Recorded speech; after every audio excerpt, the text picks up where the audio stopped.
শ্রী শ্রী রাধার 12 মাসে বিরহ। জয় শ্রীকৃষ্ণ চৈতন্য প্রভু নিত্যানন্দ, জয় দৈত্যাচন্দ্র, জয় শ্রী রাধা গোবিন্দ। মাঘেতে মাধব কইল মথুরায় গমন, 10 দিকে শূন্য হেরি নব বৃন্দাবন।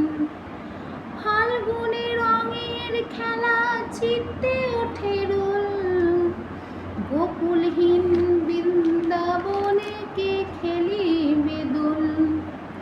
চিত্রে চাতক ডাকে পিউ পিউ স্বরে, কৃষ্ণহারা চিত্ত তার চিন্তা বিষে জড়ে।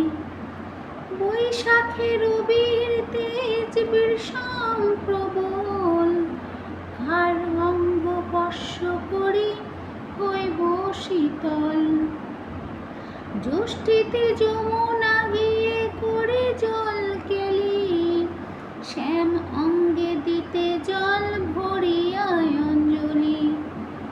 আষাঢ়ে বাদল ধারা ঝড়ো ঝড়ো ঝরে, দেখিয়া শিরাধিকার হিয়া সহিতে না পারে।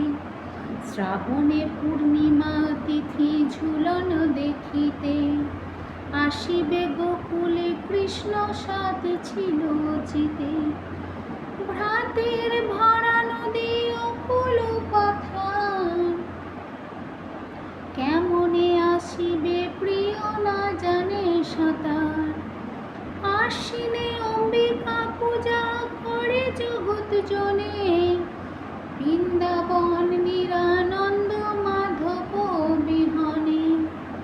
কার্তিকে করিল হরি কালীয় দমন, নানা জাতি পুষ্প ফোটে অঙ্গের ভূষণ। অঘ্রাণে হৃদের জ্বালা পাইল সংবাদ, গোকুলে আসিবে কৃষ্ণ কয়দিন বাদ। পৌষে শীতের জ্বালা সহ্য নাহি হয়, পীড়িতে বিষণ জ্বালা বড় কষ্ট হয়। শ্রীরাধার 12 মাসে সমর্পণ হইল, প্রেমানন্দে সবাই মিলে হরি হরি বলো। শ্রীরাধার 12 মাসে যেবা পড়ে শুনে, অন্তে স্থান পায় রাধা কৃষ্ণের চরণে।